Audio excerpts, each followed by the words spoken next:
ওরে বাবা, তাহলে কি করবো এখন? ওরে বাবা, রাজা হওয়ার এ কি শাস্তি! এখন কি হবে? আরে ছাতার মাথা হবে আমার মাথা, আর তোর মুন্ডু। কি গোপাল দাদা, কিরকম লেজে আগুন ধরিয়ে দিয়েছি বলো? বিলকুল। এবার দেখ না ওই লেজের আগুনে কুচক্রি বেটা কেমন জ্বলে পুড়ে মরে। ওরে বাবা, ওরে বাবা, এখন এখন কি করি? অতগুলো মোহর তো জোগাড় করা সম্ভব নয়। এখন যেমন করি হোক ওই দূতের হাতে কিছু গুঁজে দিয়ে ওকে আটকাতেই হবে। হ্যাঁ হ্যাঁ।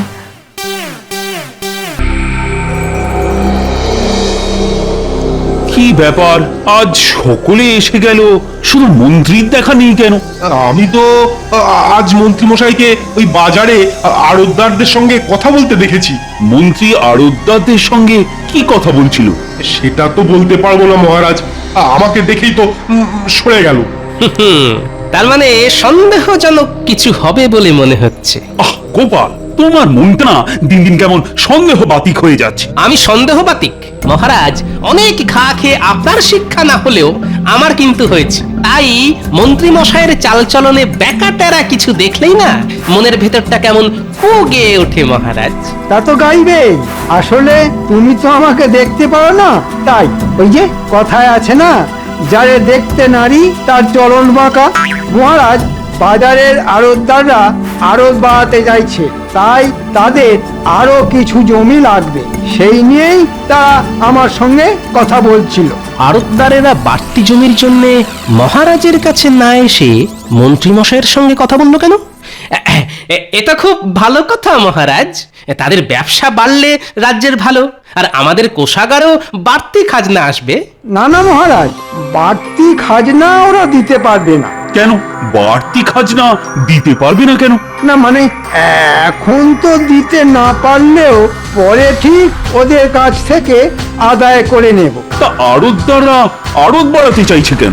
আসলে এবছর তো প্রচুর ধান হয়েছে, সেই ফসল মজুত করে রাখতেই ওরা বাড়তি আড়ত তৈরি করতে চাইছে। ঠিক আছে, দিয়ে দেবো জমি, তবে শর্ত কিন্তু একটা। কি শর্ত মহারাজ? এবছর যখন অনেক ফসল হয়েছে তখন জিনিসপত্রের দাম বাড়ানো তো চলবেই না, উল্টে কমাতে হবে। খুব ভালো শর্ত মহারাজ, জিনিসপত্রের দাম কমে গেলে গরিব প্রজাদের খুব ভালো হবে। ভালো করাচ্ছি।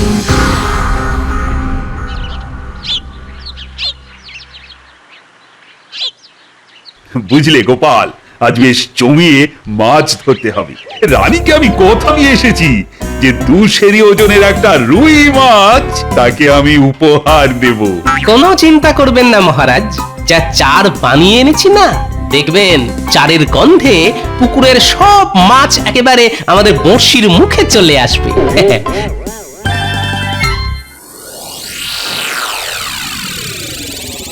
শোন, অনেক বলে কয়ে তোদের জমি দিতে মহারাজকে রাজি করিয়েছি।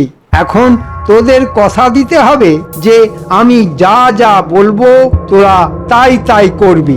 ঠিক আছে মন্ত্রী মশাই, আপনি যা যা বলবেন আমরা তাই তাই করব। কি করতে হবে আমাদের? এবছর ধান তো প্রচুর ফলেছে, তাই মহারাজ দাম কমাতে বলেছেন। প্রথম কদিন তোরা দাম কমিয়ে দিবি, তারপর সব ফসল অন্য জায়গায় সরিয়ে দিয়ে বাজারে ঘাটতি তৈরি করে হু হু করে দাম বাড়িয়ে দিবি। দাম বাড়িয়ে দেব? হ্যাঁ, এতে তোদের বাড়তি যা লাভ হবে তার অর্ধেক দিবি আমাকে। কি মাথায় ঢুকেছে? কিন্তু হু হু করে দাম বাড়িয়ে দিলে মহারাজ যদি রেগে গিয়ে আমাদের বিরুদ্ধে কোনো ব্যবস্থা নিয়ে বসেন? আরে অত ভয় পাচ্ছিস কেন? মহারাজকে সামলাবার দায়িত্ব আমার, তোরা শুধু আমার কথা মতো কাজ করে যাবি। ঠিক আছে, তাই হবে। আজ তাহলে আমরা আসি মন্ত্রী মশাই। হ্যাঁ হ্যাঁ, আয় আয়। আড়তদারদের নিয়ে দারুণ একটা চাল চেলেছেন তো। আরে এ তো চালের প্রথম কিস্তি, এর পরের চালে কিস্তি মাত হবেন মহারাজ, আর এই রাজ্যের রাজা হব আমি, বুঝেছিস? বাবা, কি মক্ষম চাল! চাল তো চাললেন, কিন্তু ওই হোলি ফুটো হয়ে সব সবটাই আবার ওই ছড়িয়ে যাবে না তো? এই ঘটা, মুখ সামলে কথা বলবি। তোর এত বড় সাহস, হ্যাঁ? আমার সামনেই আমার দেওয়া চালকে অপমান করিস, হ্যাঁ? অপরাধ অপরাধ নেবেন না। আসলে আসলে ওই এতদিন ধরে দেখে আসছি তো। কি দেখে আসছিস? ওই যে অনেক ফন্দি আপনি আঁটেন, কিন্তু ওই গোপালের ওই বুদ্ধির কাছে শেষ অব্দি হেরে গিয়ে ওই যাকে বলে কিনা ওই ল্যাচে গোবরে হয়ে যান। লাজে গোবরে? বেরো হতো ছাড়া, এক্ষুনি দূর হয়ে যা আমার বাড়ি থেকে। এই জীবনে তোর মুখ আর যেন কখনো না দেখি। যা, দূর হ, দূর হ। এবারে যদি আপনি যেতেন তাহলে আর এই মুখ দেখাতে আসবো না। হ্যাঁ, তবে আবার যদি ওই হারেন তাহলে এই শ্রীমুখ ঠিক দেখিয়ে যাব। হ্যাঁ, তবে রে, এই জন্যই বলে যার শিল যার নোড়া তারই ভাঙে দাঁতের গোড়া। বেটা বেঈমান, আমার খেয়ে আমারই পড়ে আজ আমারই সমালোচনা করছে, হ্যাঁ? কথাটা কিন্তু ঘটা মিথ্যে বলেনি, এই বরাবরই তো গোপাল। আরে রাখ তোর গোপাল। এবার এমন আটঘাট বেঁধে নামছি যে গোপাল তো গোপাল, গোপালের 14 পুরুষও না আমার টিকিটা অবধি ছুঁতে পারবে না। গোপাল আর মহারাজের এমন হাঁড়ির হাল করব যে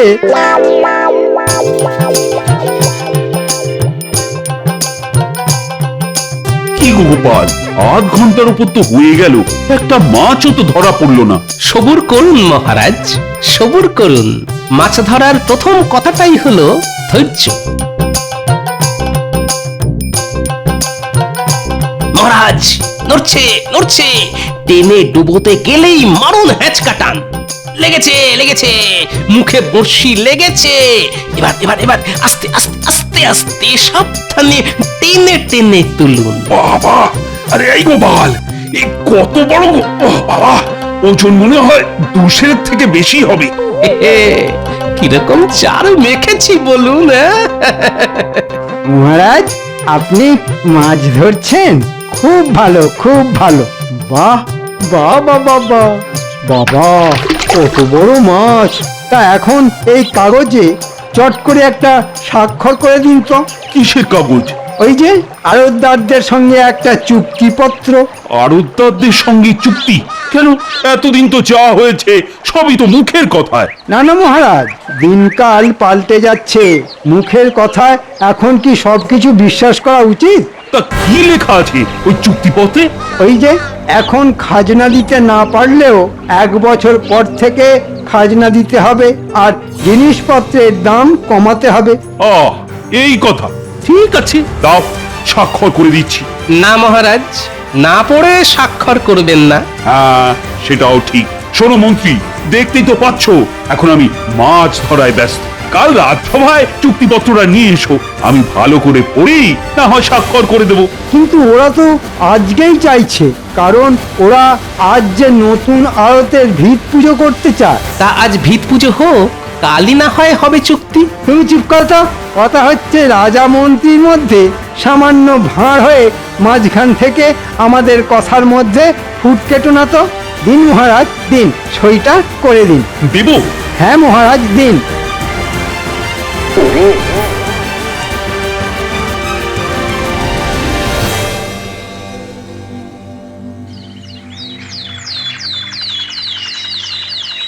কি দিনকাল পড়লো রে দাদা, কদিনের মধ্যে জিনিসপত্রের দাম একবারে লাফিয়ে লাফিয়ে দ্বিগুণ হয়ে গেল।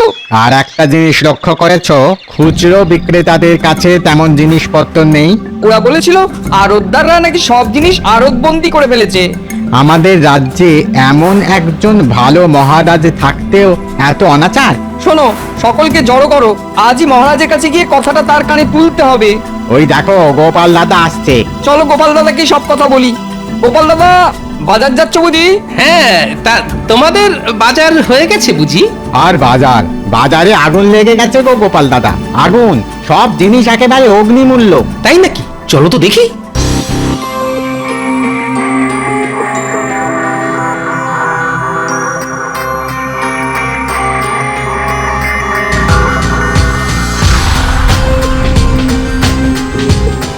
কি ব্যাপার, জিনিসপত্রের দাম নাকি খুব বেড়ে গেছে? হ্যাঁ গো গোপাল দাদা, আর দাম বেড়ে যাওয়ার জন্য বিক্রি বাটাও তেমন নেই। তা এবছর তো সব দিক দিয়েই ভালো ফলন হয়েছে, তাহলে দাম বাড়লো কেন? সেটা কি করে বলবো গোপাল দাদা, আসলে যতদূর শুনেছি তাতে আড়তদাররা সব জিনিস কিনে আড়তে মজুত করে ফেলেছে। সে কি?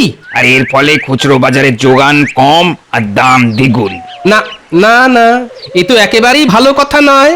শোনো, তোমরা আজ রাজসভায় এসো, মহারাজ নিশ্চয়ই একটা ব্যবস্থা নেবেন।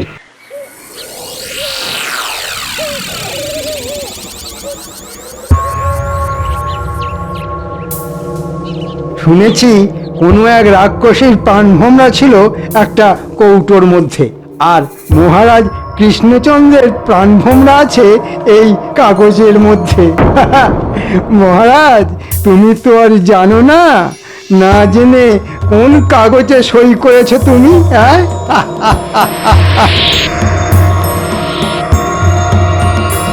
কিছু একটা ব্যবস্থা নিন মহারাজ, নাহলে আমরা যেসব না খেতে পেয়ে মরে যাব। হ্যাঁ মহারাজ, না খেতে পেয়ে মরে যাব। আহা, কোনো চিন্তা করো না তো। সকালে গোপাল আমায় সব কথা বলতেই আমি আড়তদারদের ধরে আনার জন্য সেনাপতিকে পাঠিয়েছি। মহারাজ, সব কটাকে এনেছি। আয়, শুনলাম তোমরা নাকি সব জিনিস আড়তে মজুত করে বাজারে একটা কৃত্রিম অভাব তৈরি করেছো, আর তাতেই নাকি জিনিসপত্রের দাম হু করে বেড়ে গেছে। এই জন্যই কি আমি তোমাদের বিনা খাজনায় জমি দিয়েছি? কদিনের মধ্যেই চুক্তিপত্রের সব কথা ভুলে গেলে? জানো এর শাস্তি কি হতে পারে? কই আমাদের সঙ্গে কোনো চুক্তি হয়েছে বলে তো আমরা জানি না। সে কি? আর আমরা যা করেছি সবই তো মন্ত্রী মশাই কথায়, শাস্তি দিতে হলে ওনাকে দিন। মন্ত্রী কি বলছে না? ওরা ঠিকই বলছে। আপনি একটা কাগজে সই করেছিলেন বটে, তবে সেটা কোনো চুক্তি নয়, সেটা হলো আপনার দানপত্র। দানপত্র? দানপত্র? কাকে কি দান করলাম? কেন মহারাজ, আমাকে। আর দান করেছেন আপনার সিংহাসন। হ্যাঁ, তোমাকে আমি সিংহাসন দান করেছি?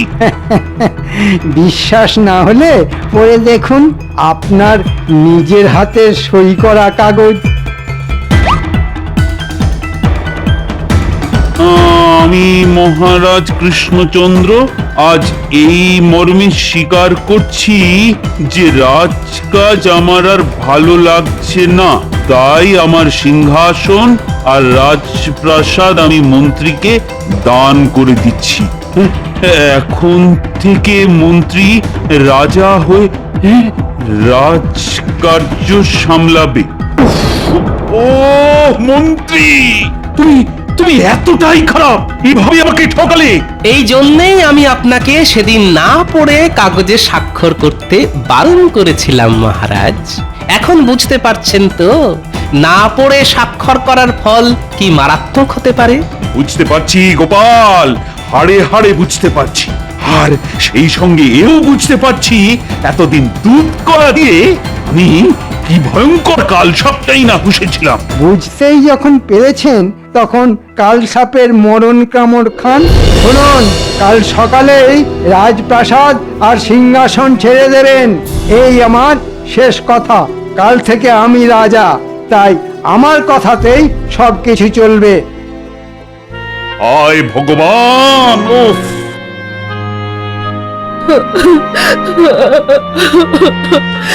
এখন এখন কোথায় যাবেন মহারাজ? জানি না কোন গাছতলায় গিয়ে আমাদের দাঁড়াতে হবে।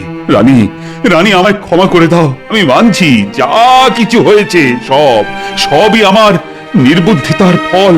মহারাজ, শাস্ত্রে বলেছে গতস্য শোচনা নাস্তি। যা হয়ে গেছে তার জন্য বিলাপ না করে ভবিষ্যতে কি করা দরকার সেটাই ভাবতে হবে। কি আর ভাববে গোপাল, সবই তো শেষ হয়ে গেছে। কিন্তু শেষ থেকেও তো শুরু করা যায় মহারাজ। কিভাবে? আমি কথা দিচ্ছি 3 দিনের মধ্যে ওই কুচক্রী মন্ত্রীকে সিংহাসন থেকে উৎখাত করে সেই সিংহাসন আপনাকেই ফিরিয়ে দেব আমি। পারবি গোপাল? আপনার আশীর্বাদে আমি সব পারবো রানীমা। মহারাজ, কাল রাজপ্রাসাদ ছেড়ে যাবার সময় আপনি কোষাগারের সব অর্থ, সোনা দানা আর আপনার সিন্দুক সঙ্গে নিয়ে যেতে ভুলবেন না। কিন্তু আপনার দানপত্রে শুধু সিংহাসনের কথা লেখা আছে, আর কিছু নয়। আমি এখন আসি মহারাজ, অনেক কাজ বাকি আছে।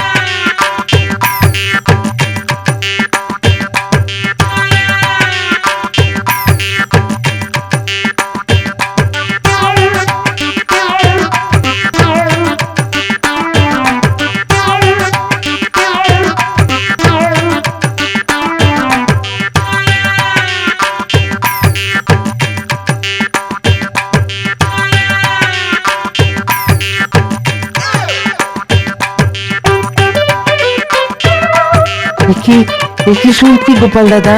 হ্যাঁ, কি শুনছি? মহারাজকে নাকি সিংহাসন। ঠিকই শুনেছিস।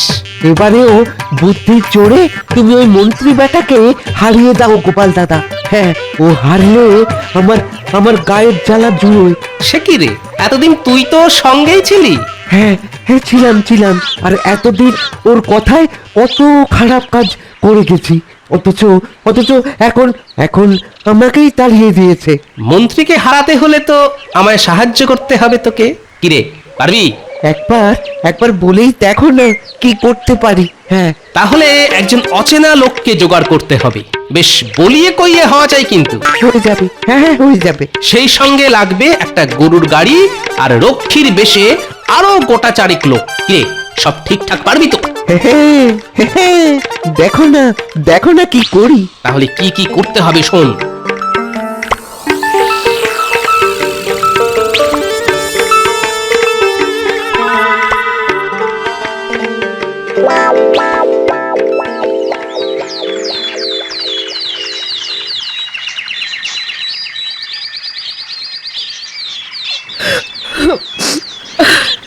একদিন রানী হয়ে এই প্রাসাদে পা রেখেছিলাম, আজ ভিখারিনী হয়ে চলে যেতে হচ্ছে। আমি তো বলেছি রানীমা, 3 দিনের মধ্যে ওই কুচক্রী মন্ত্রীকে সিংহাসন থেকে উৎখাত করে সেই সিংহাসন মহারাজকে ফিরিয়ে দেব। যাও সব করবে। এ কি, গরুর গাড়িতে সিন্দুক তুলছেন কেন? কি আছে ওতে? রাজকোষের সব অর্থ আর সোনা দানা। না, উনি এসব নিয়ে যেতে পারেন না। কেন পারেন না কুচক্রী মশাই? দানপত্রে শুধু সিংহাসন আর রাজপ্রাসাদের কথাই লেখা আছে, রাজকোষ বা মহারাজের সিন্ধুকের কোনো উল্লেখ নেই।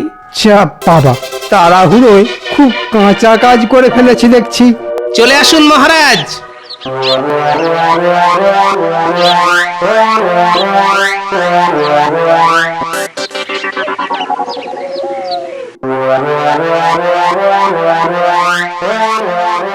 শোনো সবাই, এখন থেকে আমি রাজা, তাই আমার কথাতেই এ রাজ্যের সবকিছু চলবে।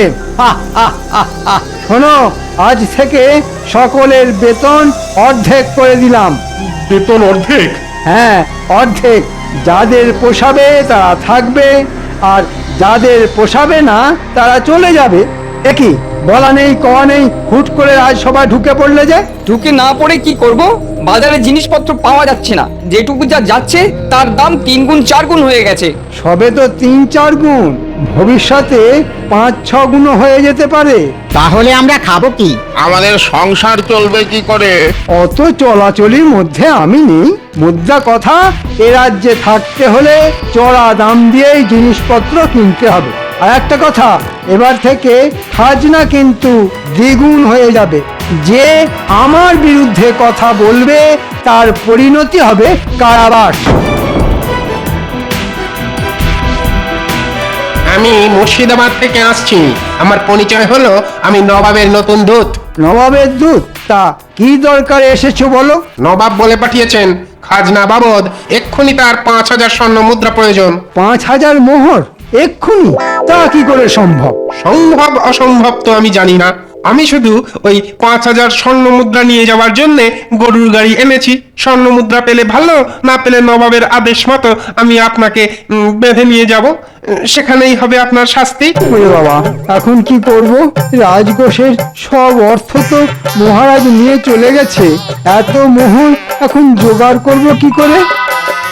ঠিক আছে দূত, তুমি একটু অপেক্ষা করো, আমি দেখছি। কোনো মতেই নয়। ওরে হতভাগারা, খাজনা না পেলে নবাব কৃষ্ণনগর আক্রমণ করে এই রাজ্য কেড়ে নিতে পারেন। না, এই মুহূর্তে এত মোহর আমাদের পক্ষে দেওয়া সম্ভব নয়। ওরে বাবা, তাহলে কি করব এখন? ওরে বাবা, রাজা হওয়ার এ কি শাস্তি! এখন কি হবে?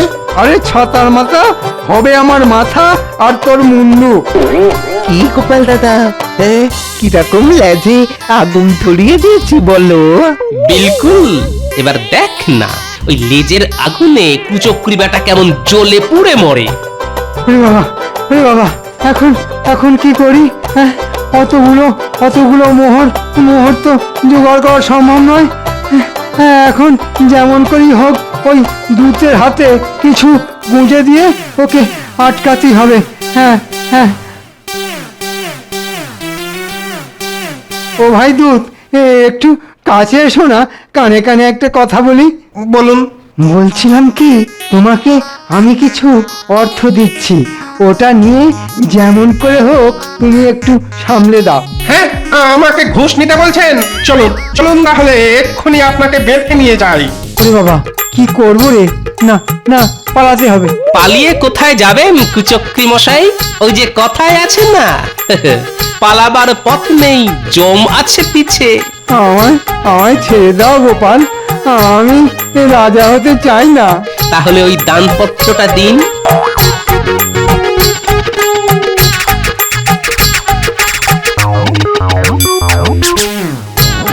আসুন মহারাজ, আসুন রানীমা। মহারাজ, বলেছিলাম না 3 দিনের মধ্যে কুচক্রী মন্ত্রীকে সিংহাসন থেকে উৎখাত করে সেই সিংহাসন আপনাকে ফিরিয়ে দেব। যান মহারাজ, সিংহাসনে গিয়ে বসুন। ঘটা, আয় রে, এবার তোর নিয়ে আসা নবাবের সাজানো দুধকে চলে যেতে বল, ওর পারিশ্রমিক আমি পাঠিয়ে দেব। সে কি, এ নবাবের আসল দূত নয়? তাহলে এত মিথ্যাচার? আপনার মতো দুরাচারীর সঙ্গে এইটুকু মিথ্যাচার তো করতেই হবে কুচক্রী মশাই।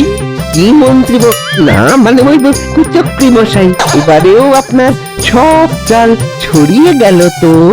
ঘটা, আমি তোকে সেনাপতি, বন্দি করো এই বদমাইশকে। এখন কদিন কারাগারে থাকুক, তারপর হবে বিচার। আজ গোপালের বুদ্ধির জোরে আবার আবার সবকিছু ফিরে পেলাম। বলো গোপাল, কি চাও তুমি? মায়ের কাছ থেকে আশীর্বাদ ছাড়া আর কি চাইবার আছে সন্তানের? ওইটুকু পেলেই আমি সন্তুষ্ট রানীমা। জয় গোপালের জয়। জয় গোপালের জয়।